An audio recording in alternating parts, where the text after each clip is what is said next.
Friends, welcome back to my YouTube channel. Friends, मैं हूं ज्योति और हमेशा की तरह मैं आपका बहुत बहुत स्वागत करती हूं हमारे यूट्यूब चैनल पे। फ्रेंड्स, आज की वीडियो में मैं आपको फिर से सिखाने वाली हूं LIC का फॉर्म नंबर जो हमारा 300 होता है, इसको आप कैसे फिल कर सकते हैं। क्योंकि फ्रेंड्स, मैंने भी इसकी पहले एक वीडियो बनाई है, बट आई थिंक उसमें आपको ठीक से क्लियर नहीं हुआ। उसमें मुझे कमेंट भी मिले कि वीडियो क्लियर नहीं थी, इसलिए मैंने सोचा कि फिर से आपके लिए मैं इस वीडियो को बनाऊँ। फ्रेंड्स, आज की वीडियो में मैं आपको पूरी डिटेल इसमें बताने वाली हूँ और हम समझेंगे कि कैसे आप इस फॉर्म को फिल कर सकते हैं। फ्रेंड्स, अगर आप लोगों को वीडियो पसंद आती है तो वीडियो को लाइक ज़रूर कर देना। एक कमेंट करके हमें ज़रूर बताइए कि आपको वीडियो में सबसे अच्छा क्या लगा। और इसी के साथ साथ अगर वीडियो में आपको पसंद आई है तो चैनल को सब्सक्राइब करे बिना बिल्कुल भी ना जाए। इसी के साथ साथ करते हैं हमारी वीडियो की स्टार्टिंग। फ्रेंड्स, आज हम लोग सीखने वाले हैं फॉर्म नंबर 300 जो हमारा होता है, इसको आप कैसे भर सकते हैं। फ्रेंड्स, सबसे पहले मैं आपको बताना चाहूँगी, ये LIC का फॉर्म है जो कि हमारा प्रपोजल फॉर्म इसे बोलते हैं। अगर कोई भी पर्सन LIC में इंश्योरेंस लेता है, बीमा लेता है, तो उसको ये फॉर्म भरना पड़ता है। ये फॉर्म किन लोगों के लिए होता है? जो कि 18+ यानी कि बालिग होते हैं, उनके लिए फॉर्म फिल करना होता है। फ्रेंड्स, अगर कोई नाबालिग होता है उसके लिए पॉलिसी ली जाती है, तो इसके साथ साथ एक फॉर्म और होता है 360 यानी कि 360 जिसे कि फिल करना होता है। तो फ्रेंड्स, चलिए मैं यहाँ पे पहले आपको कुछ बेसिक चीज़ें बता देती हूँ। यहाँ पे इंस्ट्रक्शन है कि किस तरीके से आपको फॉर्म को भरना है। जिसका बीमा भर रहे हैं, है ना, उसके यानी कि सारी चीज़ें यहाँ पे बोल्ड होनी चाहिए, क्लियर होनी चाहिए। फ्रेंड्स, सबसे पहले यहाँ पे कुछ इंस्ट्रक्शन दिए गए होते हैं कि आपको कैसे फॉर्म भरना है। हर जो आप वर्ड्स लिखते हैं सारे क्लियर होने चाहिए, ब्लॉक लेटर्स में होने चाहिए। इसके अलावा यहाँ पे कुछ क्वेश्चंस हैं जिनके आपको पूरी तरीके से सच बताना होता है। कोई भी इसमें झूठ आपको नहीं बोलना होता है। कुछ चीज़ें इसमें बोलते हैं कि जैसे कि अगर आपको कोई बीमारी है, कोई आपको अभी कोई प्रॉब्लम है, तो उसको यहाँ पे क्लियर बताना होता है। कोई व्यक्ति है जो कि ड्रंक करता है, कोई भी व्यक्ति नशा करता है, उसके बारे में भी उसको चीज़ों को सही सही बताना है। यहाँ पे झूठ नहीं लिखना है, क्योंकि उसकी वजह से आगे आपको काफ़ी सारी प्रॉब्लम्स हो सकती हैं। तो आज ही आपको इसमें सारी चीज़ें सही सही बतानी होती है। इसमें इंस्ट्रक्शन होता है। और इसके अलावा इसमें अगर कोई व्यक्ति है जो कि पढ़ा लिखा नहीं है, तो वो यहाँ पे अपना अंगूठे का निशान भी दे सकता है। और फ्रेंड्स, कुछ क्वेश्चन ऐसे भी हैं जिसमें आपको सिर्फ हाँ या फिर ना ही लिखना होता है। तो फ्रेंड्स, यही इसका इंस्ट्रक्शन है, और तो कुछ इसमें खास है नहीं। फ्रेंड्स, इसके आगे यहाँ पे लिखा है कि एजेंट द्वारा भरा जाए, और यहाँ पे CLI कोड वगैरह आता है। यहाँ पे आपको कुछ भी नहीं करना है। नेक्स्ट, यहाँ पे आपको डेट डालनी है। डेट उस दिन की डालते हैं जिस दिन आपका फॉर्म यानी कि प्रपोजल फॉर्म जमा होता है, तो आपको डेट भी नहीं डालनी है। यहाँ पे आपको कुछ भी नहीं करना है, सिंपली आपको यहाँ पे आ जाना है। यहाँ पे आपको पढ़ना है बीमित किए जाने वाले व्यक्ति का विवरण, यानी कि जिसका बीमा हो रहा है, जो भी प्रपोजल है उसके बारे में डिटेल्स। तो फ्रेंड्स, फर्स्ट ऑफ ऑल यहाँ पे नाम आ जाएगा उस व्यक्ति का जिसका कि हमको बीमा करना है। तो फ्रेंड्स, यहाँ पे आपको उसका नाम लिखना है। उसके बाद यहाँ पे पिता का पूरा नाम, जो कोई भी व्यक्ति है अगर उसके पिता हैं तो उसको यहाँ पे अपने पिता का नाम लिखना है। अगर उसके पिता नहीं हैं तो उसको अपने पिता के नाम के आगे, यानी कि जैसे कि कोई नहीं होता तो स्वर्गवासी लगा दो। इंग्लिश में उसको लेट करके लिखते हैं, LAT लिख के नाम लिख देना पिताजी का। माता जी अगर नहीं है तो उनका भी ऐसे लिखना है। अगर माता जी हैं तो उनका नाम भी यहाँ पे मेंशन करना है। उसके बाद यहाँ पे जेंडर लिखना है कि आप मेल है, फीमेल है, या फिर कोई थर्ड जेंडर है, तो वो यहाँ पे आपको मेंशन करना है।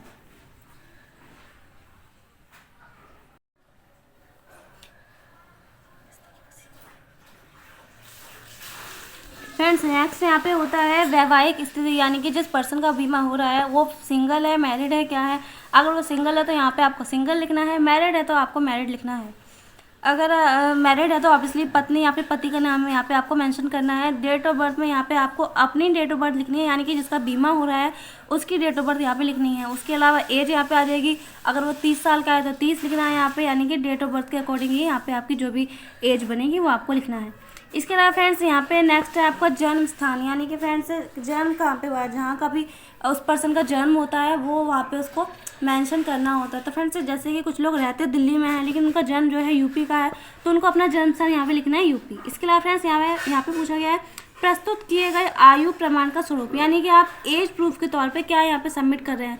तो यहाँ पे बेसिकली आधार कार्ड या फिर पैन कार्ड ही सबमिट किया जाता है, तो आप यहाँ पे लिख सकते हैं आधार कार्ड या फिर पैन कार्ड। इसके अलावा फ्रेंड्स, राष्ट्रीयता क्या है, नेशनलिटी। तो फ्रेंड्स, अगर आप इंडिया में रहते हैं तो इंडियन हो जाएगी, आप कहीं और रहते हैं तो वो हो जाएगी।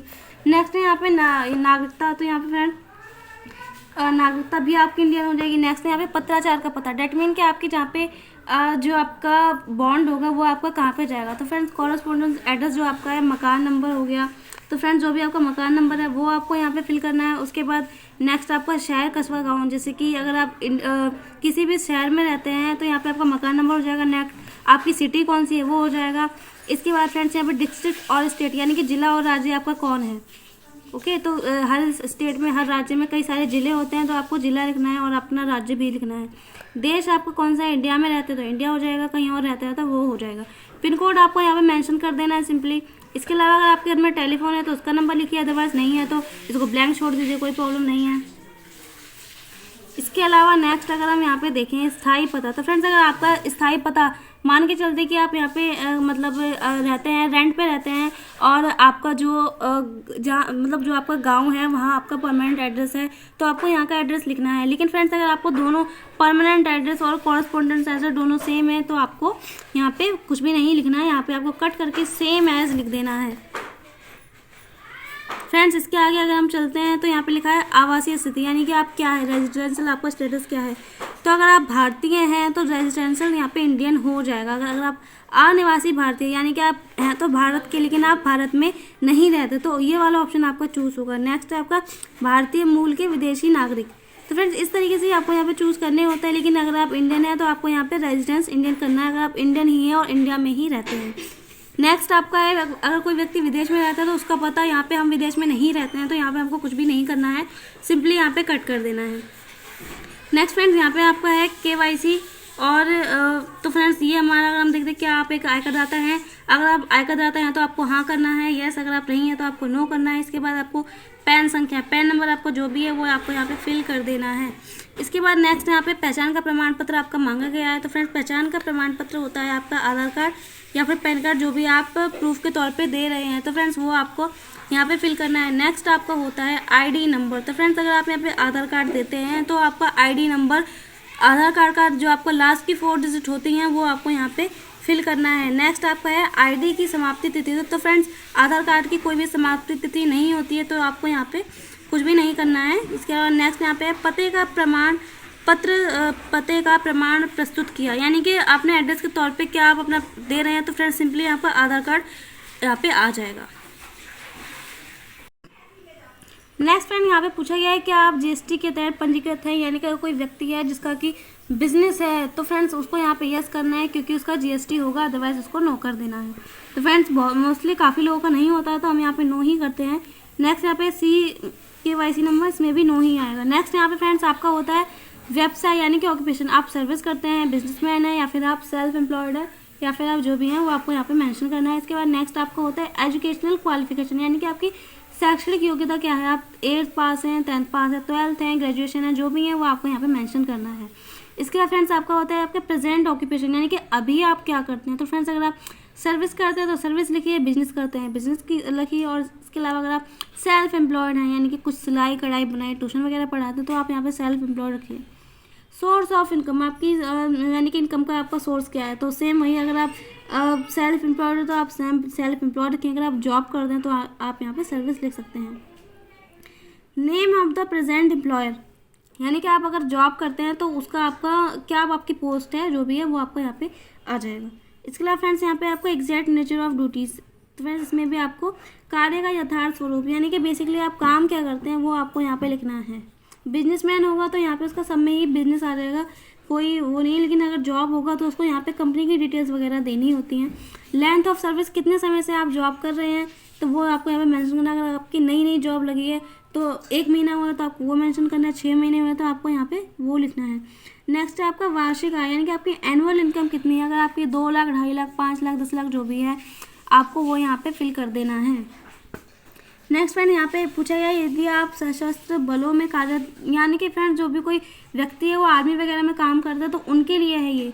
तो फ्रेंड्स अगर आप काम नहीं करते हैं तो आपको यहाँ पे सिंपली कट कर देना है, यहाँ पे NA कर देना है, इसको कट करके नॉट एप्लीकेबल। अगर आप करते हैं तो यहाँ पे आपको डिटेल्स फिल करनी होती है, क्योंकि फ्रेंड्स जो आर्मी में लोग होते हैं उनको थोड़ा एक्स्ट्रा प्रीमियम देना होता है, क्योंकि उनका काम ही ऐसा होता है। अगर कुछ उनके साथ गलत हो जाता है, क्योंकि आर्मी में आपको पता ही है कि कैसे कैसे उनकी मेहनत होती है, काफ़ी ज़्यादा उनको काम इस टाइप का होता है कि उनकी फिज़िकल काफ़ी ज़्यादा उनको चीज़ रहती है कि हाँ कि उनके साथ कुछ गलत ना हो जाए। तो फ्रेंड्स उनको यहाँ पे चीज़ें फिल करनी होती हैं। नेक्स्ट यहाँ पे हमारा पूछा गया है अन्य। तो फ्रेंड्स अन्य में आपको यहाँ पे यही पूछा गया है कि आपका जो काम है वो किसी विशेष जोखिम से संबंधित है या फिर नहीं। तो फ्रेंड्स नहीं है तो आपको नो करना है, सिंपली आपको इन तीनों में नो ही कर देना है। यानी कि आपको कोई गलत काम तो नहीं किया, आपके विरुद्ध कभी केस नहीं हुआ, एफआईआर तो नहीं हुई, चार्जशीट तो फाइल नहीं हुई, इसके अलावा आप कोई ऐसे काम में तो शामिल नहीं है, कोई जोखिम पूर्ण व्यक्ति तो नहीं है, आप कोई राजनीति में नहीं है, इस टाइप का आपसे पूछा गया तो आपको यहाँ पे सिंपली इन तीनों में आपको नो नो ही करना है। फ्रेंड्स नेक्स्ट यहाँ पे आपको कुछ भी नहीं करना है। इसके बाद अगर हम नीचे यहाँ पे देखते हैं तो यहाँ पे इसमें यही है, अगर आपकी कोई पहले से पॉलिसी चल रही है तो उसकी आपको डिटेल्स भरनी होती है। पॉलिसी नंबर हो गया, ब्रांच का एड्रेस हो गया, और प्लान कौन सा है वो हो गया, सम अश्योर्ड क्या है वो हो गया। इसके अलावा यही सारी डिटेल्स यहाँ पे आती हैं। अगर आपका पहले से बीमा है तो आपको यहाँ पे डिटेल्स देनी है, अगर आपको नहीं है तो सिंपली आपको इसको यहाँ पे ऐसे कट करके आपको NA कर देना है, कुछ भी नहीं करना है। इसके अलावा फ्रेंड्स नेक्स्ट यहाँ पे अगर हम नीचे आते हैं थोड़ा, तो नीचे आपको यहाँ पे देखने के लिए मिलता है कि क्या निगम के किसी भी कार्य में या किसी अन्य बीमा कंपनी में कभी भी आपने, यानी कि अगर आपने कभी भी कोई प्रपोजल साइन किया था करने के लिए तो आपको यहाँ पे बताना है। ऐसा होता है कि कई लोग प्रपोजल तो दे रहते हैं बट वो पॉलिसी नहीं करते, तो वो भी आपको बताना। अगर आपने कभी किया है तो यहाँ पे उससे रिलेटेड मतलब कि डिटेल्स आपको बतानी है। वापस लिया गया स्थगित समाप्त, यानी कि आपने किस रीज़न से उसको वापस किया, अगर आपने लिया था तो फ्रेंड्स आपने नहीं लिया था तो आपको यहाँ पे नो कर देना है, दोनों में ही नो कर देना है आपको। इसके अलावा फ्रेंड्स अगर हम यहाँ पे देखते हैं हमारा नेक्स्ट पेज, तो फ्रेंड्स यहाँ पे लिखा हुआ है प्रस्तावित की गई शर्तों के अतिरिक्त अन्य शर्तों पर स्वीकार किया गया। तो फ्रेंड्स इसमें भी आपका सिंपली नो ही होगा, क्योंकि ये आपकी जो पहले की पॉलिसी है उससे रिलेटेड होता है। फ्रेंड्स इसके अलावा हम नेक्स्ट देखते हैं तो ये नामांकित व्यक्ति, यानी कि जो आपका नॉमिनी होता है उससे रिलेटेड है। फ्रेंड्स अगर कोई भी नॉमिनी, यानी कि जिसकी पॉलिसी ली जा रही है, अगर वो माइनर है तो उसकी पॉलिसी में एक नॉमिनी रहता है प्लस एक अपॉइंटी भी रहता है। फ्रेंड्स जैसे मान के चलते हैं कि अब मैंने आपको बताती हूँ नॉमिनी के बारे में। तो फ्रेंड्स ये पॉलिसी अगर नामित व्यक्ति, नॉमिनी जो है अगर नाबालिग है, 18 से कम का है, तो उस केस में एक अपॉइंटी भी नियुक्त किया जाता है। तो फ्रेंड्स जैसे कि आपको यहाँ पे लिखा हुआ है नामांकित और नियुक्ति व्यक्ति का विवरण, detail of nominee and appointee. So friends अगर आप नॉमिनी अपने बच्चे को बना रहे हैं, जो कि आपका बच्चा 18 से कम का है, तो यहाँ पे आपको उसका डिटेल्स देनी है, जो भी उसका नाम है वो बताना है, कितना % आप बना रहे हैं, 100% बना रहे हैं तो आपको 100% लिखना है, उसकी एज लिखनी है। इसके बाद आपका उससे क्या रिलेशन है वो आपको यहाँ पे लिखना है। इसके अलावा अगर जो नॉमिनी है वो माइनर है तो यहाँ पे आपको एक अपॉइंटी भी बनाना पड़ेगा। इन केस अगर जो प्रपोजल है उसके साथ कोई मिसहैपनिंग हो जाती है, और क्योंकि जो नॉमिनी नाबालिग है, इस रीज़न से जो अपॉइंटी होगा वही उस नॉमिनी को पैसा दिलवाएगा, इसलिए यहाँ पे अपॉइंटी भी बनाया जाता है। फ्रेंड्स इसके अलावा जो नॉमिनी होता है उसके यहाँ पे ID नंबर भी लिखा जाता है। इसके अलावा फ्रेंड्स अगर आप बैंक से पैसे, यानी कि आप ECS वाला ऑप्शन चूज़ करना चाहते हैं कि आपके जो है ऑटो डेबिट हो आपके अकाउंट से पैसे, तो आप इस ऑप्शन को चूज़ करते हैं, तभी आपको इसमें डिटेल्स भरनी है, अदर देन इसको आपको नॉट एप्लीकेबल कर देना है। इसके बाद फ्रेंड्स जो यहाँ पे बीमे के लिए प्रस्तावित व्यक्ति का मोबाइल नंबर और यहाँ पे email ID आएगी। और फ्रेंड्स यही इनकी बेसिक डिटेल्स है। चलिए अब मैं आपको नेक्स्ट पेज के बारे में बताती हूँ। फ्रेंड्स नेक्स्ट यहाँ पे हमारा पूछा गया है बीमे का उद्देश्य क्या है, आपका बचत है, जोखिम है, कवर, बचत और जोखिम। तो फ्रेंड्स हमारा यहाँ पे होगा कवर, सेविंग एंड डिस्कवर। तो फ्रेंड्स इस पर आपको टिक करना होता है। इसके अलावा नेक्स्ट यहाँ पे पूछा गया है व्यक्तिगत जीवन है, नियुक्त है, कर्मचारी, क्योंकि काफ़ी टाइप की यहाँ पे आपका जो है इंश्योरेंस होता है। तो फ्रेंड्स अगर आप इंडिविजुअल अपने लिए ले रहे हैं तो आपको इंडिविजुअल लाइफ पे यहाँ पे टिक करना है। नेक्स्ट यहाँ पे आपका फ्रेंड्स पूछा गया है राइडर्स के बारे में। तो फ्रेंड्स सिंपली यहाँ पे हम किसी भी व्यक्ति को AD&DB राइडर तो देते ही देते हैं, आपको इस पर टिक कर देना है। इसके अलावा फ्रेंड्स नेक्स्ट यहाँ पे आपसे प्लान की डिटेल्स पूछी जाती है कि आप कौन सा प्लान ले रहे हैं। अगर यहाँ पे पूछा गया है plan term and premium paying term, तो फ्रेंड्स जो आप प्लान ले रहे हैं उसका नाम लिखना है और कितने साल का है वो आपको लिखना है। नेक्स्ट यहाँ पे पूछा गया सम अश्योर्ड क्या है, आपने 5 लाख का बीमा ले रहे हैं तो आप 5 लाख लिखिए, 10 लाख का ले रहे हैं तो 10 लाख लिखिए, 2 लाख का ले रहे हैं तो 2 लाख लिखिए। नेक्स्ट यहाँ पे आपसे पूछा गया है मोड आप कौन सा चूज़ करते हैं, ईयरली, हाफ ईयरली, क्वार्टरली या फिर मंथली में आपके ये सारे ऑप्शन होते हैं। तो फ्रेंड्स जो आप चूज़ कर रहे हैं वो आपको यहाँ पे मेंशन करना है। नेक्स्ट आपको यहाँ पूछा गया है टर्म राइडर, तो हमने टर्म राइडर नहीं दिया, यहाँ पे आपको नो करना है। इसके अलावा क्रिटिकल इलनेस राइडर, ये भी फ्रेंड्स राइडर उन लोगों के लिए होता है अगर कभी उस पर्सन को गंभीर बीमारी कुछ हो जाती है, जैसे कि कैंसर हो गया, हार्ट की कोई बीमारी हो गई, ब्रेन हेमरेज हो गया, तो ये राइडर से उसको हेल्प मिलती है। तो फ्रेंड्स ये राइडर भी हमने नहीं दिया है, इसके लिए भी हम इसको नो कर देंगे। नेक्स्ट हमारा है एक्सीडेंटल बेनिफिट राइडर। तो फ्रेंड्स ये वाला राइडर हमने दिया है, इसको हम यहाँ पे यस कर देंगे। तो फ्रेंड्स इसको आपको यस कर देना है। यस करने के बाद अगर आप पॉलिसी को बैक डेट से लेना चाहते हैं तो आपको इसमें यहाँ पे वो डेट मेंशन कर देना। अगर अदर देन आप नहीं लेना चाहते तो आपको यहाँ पे कुछ भी नहीं करना है। नेक्स्ट यहाँ पे फ्रेंड्स मैं आपको और चीज़ बता देती हूँ। अगर कोई व्यक्ति है जो कि पुलिस कार्मिक यानी कि कोई ऑफिसर है, कोई पुलिस में है, और अगर वो राइडर लेता है तो उसको किस तरीके से काम यहाँ पे करना है। बट अगर हम पॉलिसी दे रहे हैं, वो ना तो सैनिक है ना तो वो पुलिस में है, तो यहाँ पे आपको सिंपली नो कर देना है। नो पे टिक करके आपको नो करना है, यहाँ भी आपको नो करना है। नेक्स्ट पेज पे अगर हम देखते हैं फ्रेंड्स, तो यहाँ पे आपको पूछा गया है केवल अवयस्क, यानी कि अगर जो प्रपोजर है अगर माइनर है तो उस केस में इसमें आपको काम करना है, क्योंकि ये प्रीमियम वेवर बेनिफिट राइडर के बारे में। तो हमारे केस में जो प्रपोजर है वो माइनर नहीं है, मेजर है, तो इसमें आपको कट कर देना, आपको यहाँ पे कुछ भी नहीं करना है। इसके बाद फ्रेंड्स नीचे यहाँ पे पूछा गया है LIC की आधार स्तंभ। अगर फ्रेंड्स कोई भी महिला है और वो ये वाला प्लान ले रही है, या फिर कोई मैन है जो कि LIC आधार स्तंभ के प्लान ले रहा है, तब उस केस में उसको यहाँ पे ये डिटेल्स फिल करनी है, अदरवाइज उसको ये डिटेल्स फिल नहीं करनी है। तो फ्रेंड्स चलिए अब मैं नेक्स्ट पेज आपको दिखाती हूँ। फ्रेंड्स इसमें तो आपको बेसिकली कुछ भी नहीं करना है, क्योंकि यहाँ पे आपको कुछ भी फिल करने के लिए नहीं दिया गया है। नीचे अब हम थोड़ा देखते हैं, तो यहाँ पे आपसे पूछा गया है क्या आपका जीवन निगम की किसी अन्य कार्यालय में या किसी अन्य बीमाकर्ता समक्ष पुनर्चलन के लिए आवेदन हेतु स्वीकृत, यानी कि अगर आपने कभी रिवाइवल के लिए कोई पॉलिसी है आपकी या कभी किया है तो फ्रेंड्स आपको यहाँ पे भरना है, अदरवाइज आपको नो कर देना है। तो मैं यहाँ पे नो कर दूँगी। इसके अलावा भी यहाँ पे आपको कुछ भी नहीं करना है, यहाँ पे आपको नो करना है। निपटान विकल्प यानी कि सेटलमेंट ऑप्शन अगर आप चाहते हैं तो आपको यस करना है। फ्रेंड्स मैंने पहले भी अपनी कई वीडियोस में आपको बताया है कि सेटलमेंट ऑप्शन अगर आप लेना चाहते हैं तो किस तरीके से आपको अपने फॉर्म में ही ये चीज़ बतानी होती है। तो फ्रेंड्स अगर आप सेटलमेंट ऑप्शन लेना चाहते हैं, मैच्योरिटी बेनिफिट या फिर डेथ बेनिफिट को सेटलमेंट में लेना चाहते हैं, तो आप यहाँ यस करते तो आपको वो जो बेनिफिट होता है वो सेटलमेंट में यानी कि इंस्टॉलमेंट में मिलता है। बट अगर आप नहीं लेना चाहते तो आप यहीं पे इसको नो कर सकते हैं। तो फिर सिंपली आपको यहाँ भी नो कर देना है अगर आप नहीं लेना चाहते तो। नेक्स्ट है यहाँ पे आपको सहमति, यानी कि जो भी बातें हैं कि आपको जो भी आपने सारी चीज़ों को शर्तों को समझ लिया है, तो अगर आपने समझ लिया है तो आप यहाँ पे यस लिखिए। इसके अलावा नेक्स्ट है क्या एजेंट द्वारा आपको सारी जानकारी दे दी गई है, तो आपको यहाँ पे यस लिखना है। अगर आपके एजेंट ने आपको सारी जानकारी दे रही है तो आपको यहाँ पे यस लिखना है। नेक्स्ट अगर यहाँ पे आप बात करते हैं तो यहाँ पे पूछा गया है क्या आप ग्राहक पोर्टल में पंजीकृत हैं, तो फ्रेंड्स अगर आप पंजीकृत हैं तो आपको यस लिखना है, अदर देन आपको यहाँ पे नो कर देना है। नेक्स्ट यहाँ पे हम नीचे थोड़ा आएंगे तो यहाँ पे आप देख पाएंगे व्यक्तिगत स्वास्थ्य पर्सनल हेल्थ। तो फ्रेंड्स यहाँ पे जो भी प्रपोजर है उसके बारे में यहाँ पे अपने बारे में उसे बताना होता है कि उसकी ऊंचाई कितनी है, यानी उसकी हाइट कितनी है, उसका वेट कितना है। फ्रेंड्स ये किस लिए यहाँ पे पूछते हैं, फ्रेंड्स ये यहाँ पे किस लिए पूछते हैं कि इसलिए पूछते हैं कि अगर इन केस अगर कोई भी व्यक्ति है जिसने की पॉलिसी ली थी, अगर इन केस अगर उसकी एक्सीडेंट में उसके साथ कुछ मिसहैपनिंग हो जाती है, तो फ्रेंड्स उसकी हाइट और वेट जो भी उस पर्सन ने पॉलिसी लेने के दौरान बताया होगा उसके बेस पे उसकी पहचान होगी। तो फ्रेंड्स ये चीज़ काफ़ी इंपॉर्टेंट होती है, ये आपको बिल्कुल राइट ही लिखनी है। नेक्स्ट यहाँ पे अगर हम पूछते हैं पिछले 5 सालों के दौरान कोई बीमारी हुई है या कभी ऐसा हुआ है, तो यहाँ पे आपको नो कर देना है। नेक्स्ट यहाँ पे पूछा गया है किसी सामान्य देखभाल के लिए किसी नर्सिंग होम में अगर आप भर्ती हुए हैं तो आपको यहाँ पे नो लिखना है।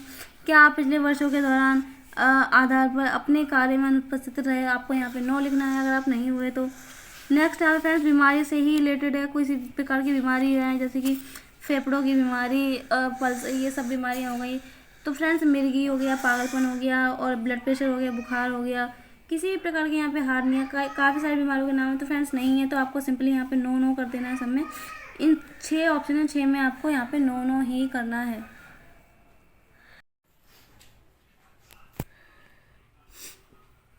तो फ्रेंड्स यहाँ पे भी बीमारियों के से रिलेटेड ही है, कोई मानसिक विकार, कोई हेपेटाइटिस या फिर कोई आंखों की बीमारी होगी, कोई हड्डियों की बीमारी, इस टाइप की बीमारी अगर किसी पर्सन को रहती है, कोई ऑपरेशन, दुर्घटना, चोट, कोई भी शारीरिक दोष या फिर विकृति, तो फ्रेंड्स सिंपली आपको यहाँ पे सब में ही नो करना है। फ्रेंड्स ये फॉर्म मैं बाद में भरने वाली हूँ, बट मैंने आपको इसलिए ये वीडियो में इसलिए बना रही हूँ क्योंकि आई थिंक पहले वाली वीडियो में कुछ क्लियर नहीं हुआ था कुछ लोगों को, तो फ्रेंड्स इसलिए मैं इस वीडियो को फिर से मैंने बनाया है।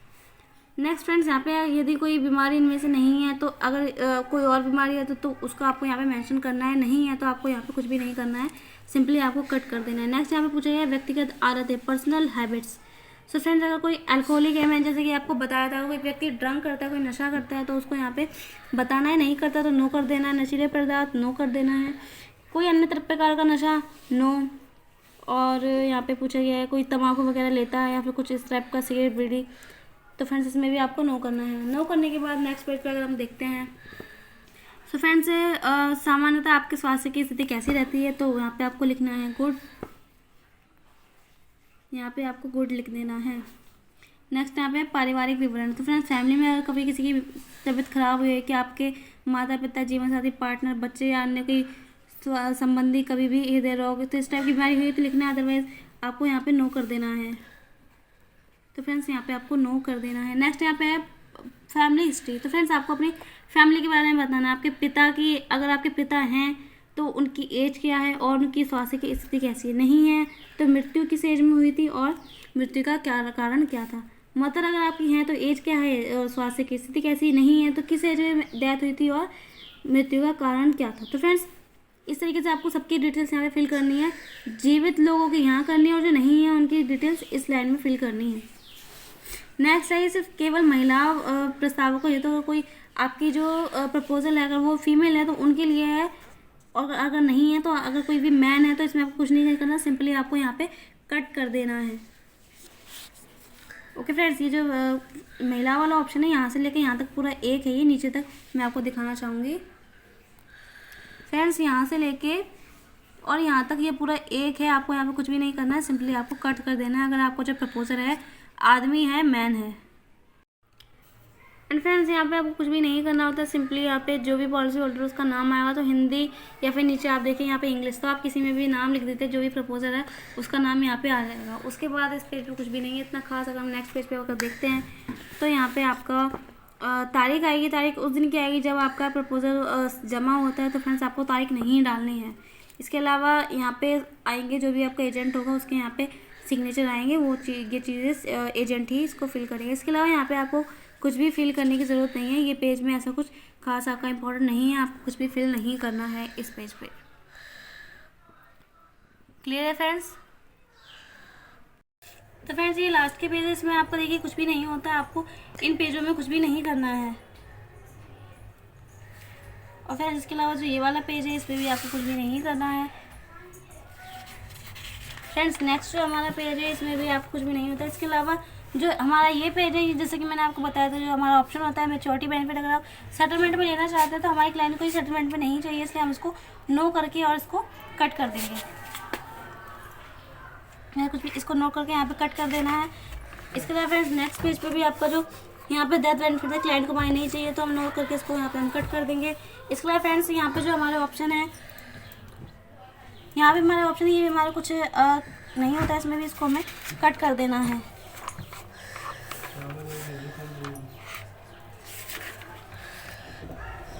तो फ्रेंड्स, ये हमारा होता है पूरा फॉर्म, हमारा जो है LIC का प्रपोजल फॉर्म नंबर 300। फ्रेंड्स, इस तरीके से आपको उसको फिल करना होता है। लास्ट में फ्रेंड्स मैं आपको एक चीज़ और बता देती हूँ कि आपको यहाँ पे कहाँ कहाँ साइन करने होते हैं, तो वो चीज़ भी मैं आपको एंड में बता देती हूँ। फ्रेंड्स, सबसे पहला सिग्नेचर हमारा पेज नंबर 5 पे होता है। दूसरा सिग्नेचर हमारा पेज नंबर 9 पे होता है। तीसरा जो हमारा सिग्नेचर है वो हमारा पेज नंबर 11 पे होता है। चौथा जो फ्रेंड हमारा सिग्नेचर है वो हमारा पेज नंबर 13 पे होता है। इसके बाद जो नेक्स्ट हमारा सिग्नेचर है वो हमारा पेज नंबर 15 पे होता है। और इसके बाद नेक्स्ट हमारा पेज नंबर 16 पे भी होता है। और इसके अलावा नेक्स्ट हमारा पेज नंबर 17 पे भी यहाँ पे सिग्नेचर होते हैं। इसके अलावा फ्रेंड्स, एक हमारा सिग्नेचर और होता है जो कि हमारा 18 पेज नंबर पे होता है। फ्रेंड्स, ये थी आज की वीडियो। आई होप आप लोगों को आज की वीडियो काफ़ी ज़्यादा पसंद आई हो। फ्रेंड्स, वीडियो कैसी लगी आप लोग मुझे कमेंट करके ज़रूर बताइए। इसके अलावा वीडियो अगर अच्छी लगी है तो वीडियो को लाइक, शेयर और सब्सक्राइब कर देना। इसी के साथ साथ फ्रेंड्स मिलते हैं नेक्स्ट वीडियो में। तब तक अपना ध्यान रखिए, अपनी फैमिली का ध्यान रखिए, खुश रहिए। Bye friends.